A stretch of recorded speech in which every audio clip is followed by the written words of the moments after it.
Poe di sakola aya 3 murid nu keur ngarobrol soal ulangan. Ayeuna teh ulangan agamanya. Nya ciga nama hese. Untung abi mah tos gaduh kunci jawaban. Ulan mah kunci jawaban wae. Nya tiap ulangan boga kunci jawaban wae. Wios we da abi mah yang nilainya sae. Tiba-tiba bel asup gera disada kabeh murid arasup ka kelas masing-masing. Hayu urang ka kelas apan ayeuna teh urangan. Hayu. Saentosna ulangan kertas ulanganna dibagikeun langsung ku guruna 3 murid eta ngabahas nilai ulanganna.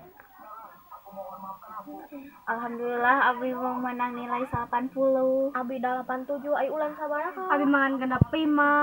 Naha? Duka atuh baru teu belajar heula. Mantakna kudu percaya diri gera jadi goreng nilaina. Nya sok ayeuna mah tong percaya kunci jawaban deui. Nya nuhunnya tos nyadarkeun abi. Nya sami-sami. Tiba-tiba bel pulang berbunyi jeung kabeh murid balik ka imahna masing-masing.